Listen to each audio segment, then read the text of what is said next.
Shalom. Hai anak-anak manis, anak-anak sekolah minggu dimanapun berada. Apa kabar?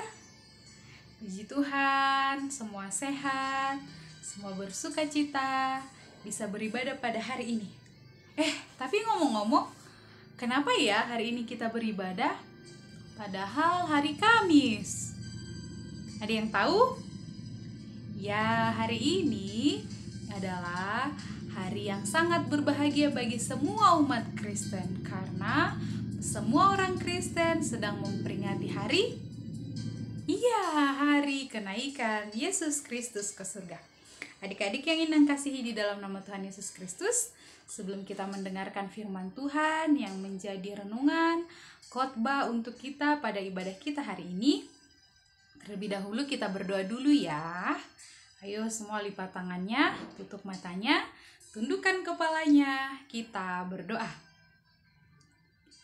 Allah Bapa yang Maha Baik, kami sungguh mengucap syukur Tuhan untuk berkat-Mu, untuk sukacita, untuk napas kehidupan yang masih Kau berikan kepada kami. Kami juga mengucap syukur Bapa untuk kesempatan yang masih Kau berikan kepada kami anak-anak-Mu, sehingga kami dapat berkumpul bersama untuk memuji dan memuliakan nama-Mu sekaligus memperingati hari kenaikan anak-Mu Yesus Kristus ke surga. Bapa yang baik, karena itu kami akan mendengarkan firman-Mu. Ajar kami supaya kami boleh mengerti. Lalu berikan kami kekuatan supaya kami kuat dalam melaksanakan firman-Mu. Di dalam nama anak-Mu Tuhan Yesus Kristus, kami berdoa. Amin.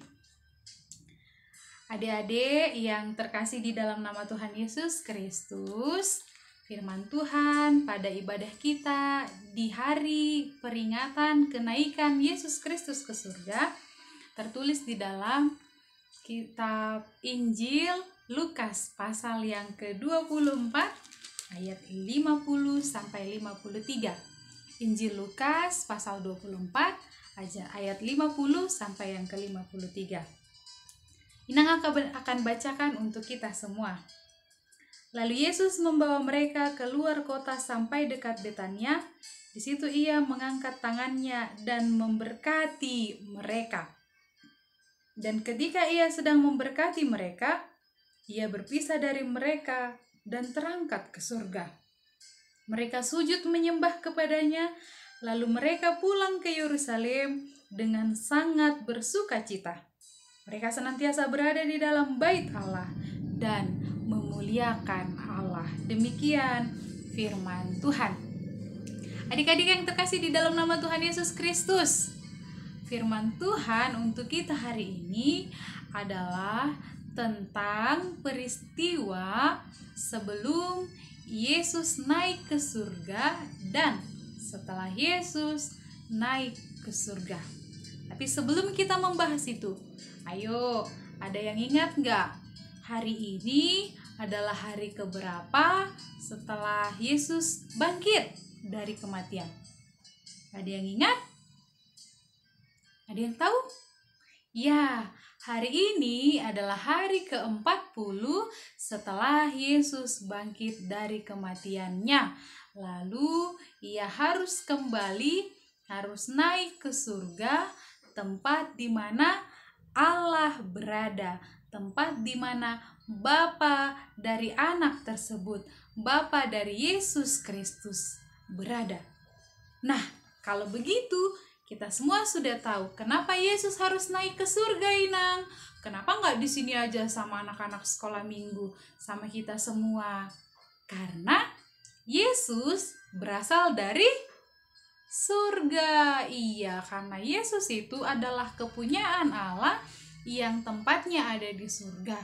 Nah, segala pekerjaan Yesus telah selesai di dunia ini. Tahu kan apa aja pekerjaan Yesus?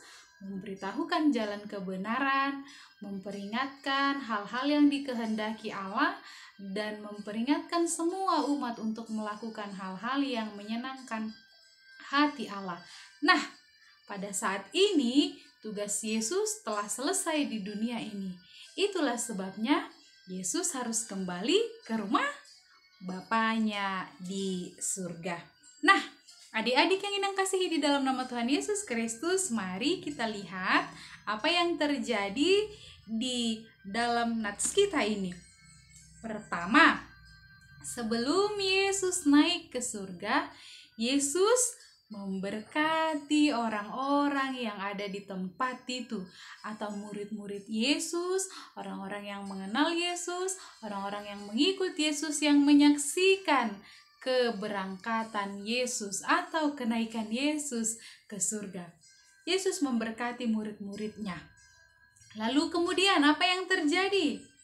Ya, murid-murid tersebut sangat bersuka cita karena Yesus memberkati mereka. Setelah selesai memberkati, Yesus naik ke surga. Lalu para murid-murid itu kembali lagi pulang ke rumah mereka, yaitu ke Yerusalem.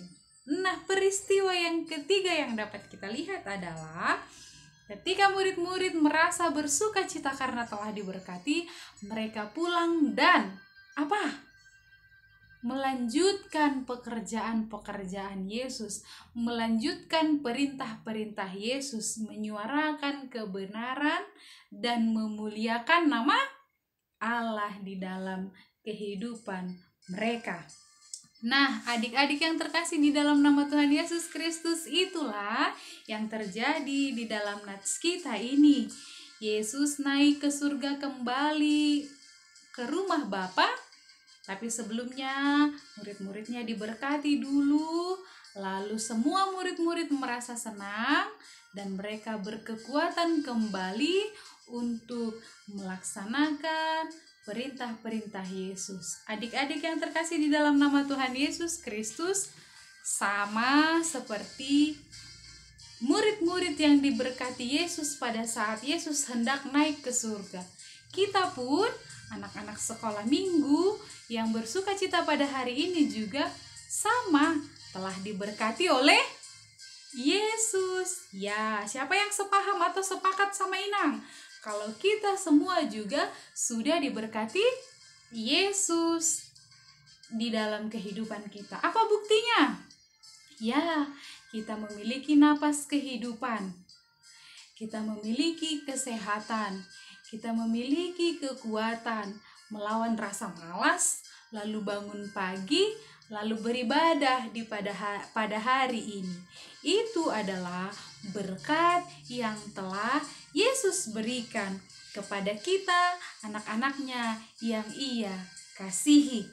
Nah, lalu yang kedua, kalau murid-murid Yesus setelah menerima berkat dari Allah, mereka sangat bersuka cita. Kalau begitu, kita juga adik-adik sekolah minggu yang ada di tempat ini, yang sedang mendengarkan firman ini, juga harusnya bersuka cita sama seperti murid-murid itu yang bersuka cita yang telah menerima berkat Tuhan. Nah, kalau begitu, Inang mau lihat dulu wajah-wajah sukacita itu seperti apa.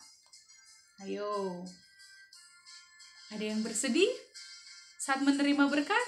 Tentunya tidak. Bersukacita adalah menunjukkan dengan wajahnya yang senyum manis. Nah, terima kasih untuk adik-adik yang telah menunjukkan wajah sukacitanya. Lalu yang terakhir, ketika murid-murid Yesus menerima berkat, mereka bersukacita lalu pulang ke tempat mereka tinggal untuk melanjutkan pekerjaan-pekerjaan yang telah Yesus perintahkan, firman-firman yang telah Yesus suarakan. Nah, adik-adik, itu jugalah yang harus dilakukan oleh semua anak-anak manis, oleh semua anak-anak Tuhan Yesus, anak-anak sekolah minggu yang mendengarkan firman ini. Apa itu? Seperti topik pada ibadah kita di hari kenaikan ini adalah diberkati dan menjadi saluran berkat. Nah, tadi kan kita sudah diberkati sama Yesus. Kita sudah sadar, kita sudah paham, kita sudah tahu bahwa kita pun dapat bagian dalam berkat Yesus.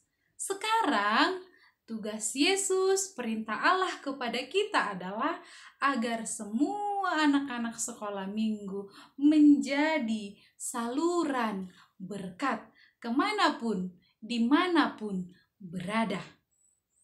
Ayo, siapa nih yang mau jadi saluran berkat? Inang, jadi saluran berkat itu maksudnya gimana ya?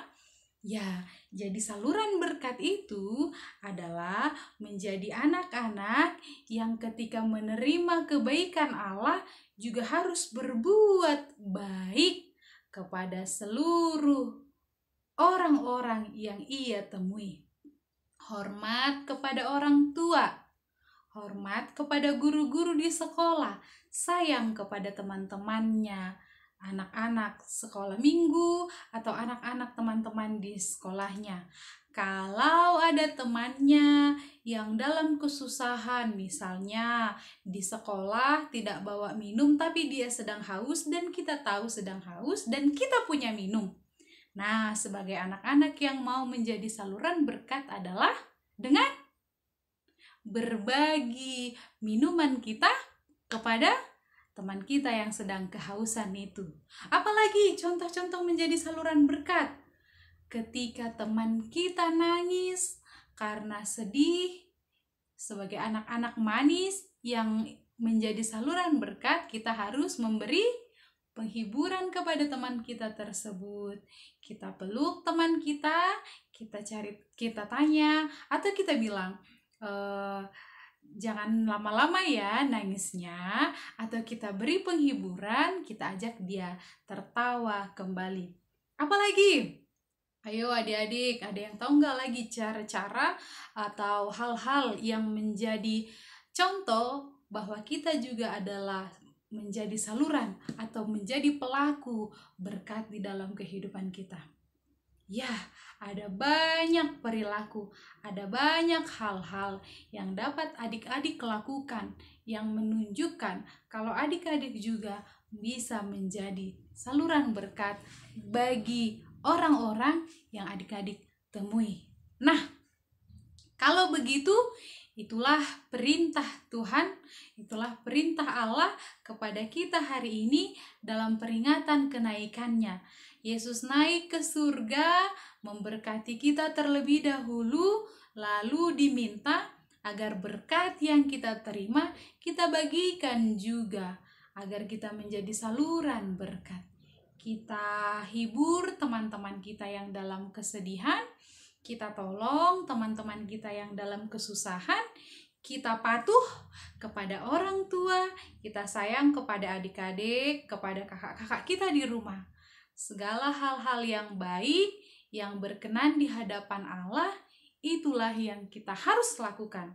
Nah, dengan begitu kita sudah bisa menjadi saluran berkat. Nah, adik-adik yang manis, yang baik hati, Inang percaya kita bisa menjadi anak-anak yang menjadi saluran berkat dimanapun kita berada. Inang percaya kita semua sama bisa menjadi pelaku pemberi berkat, pemberi sukacita kepada orang-orang yang kita temui. Nah, karena itu, mari kita mintakan kekuatan dari Roh Kudus, dari Allah Bapa, akan menguatkan kita anak-anaknya ini dalam melaksanakan perintahnya yang telah Ia perintahkan kepada kita pada ibadah kita hari ini. Ayo, siapa yang mau jadi saluran berkat? Ya, semua jadi saluran berkat ya. Mulai hari ini kita harus berbuat baik. Ingat ya, menjadi saluran berkat adalah orang-orang atau anak-anak yang berbuat baik seterusnya pada siapapun. Berbuat baik kepada orang-orang yang ditemui itu adalah cara menjadi saluran berkat. Itulah firman Tuhan untuk kita hari ini. Tuhan Yesus memberkati dan menguatkan adik-adik semua dalam melakukan firman-Nya. Amin. Kita berdoa. Terima kasih Allah Bapa yang baik untuk firman-Mu yang telah kami dengarkan. Tuhan Yesus, kuatkanlah kami anak-anak-Mu ini agar kami dapat melakukan perintah-Mu menjadi saluran berkat kemanapun kami berada. Bapa yang baik, pakailah kami anak-anak-Mu menjadi pelaku firman-Mu dan tuntun Bapa setiap langkah kami.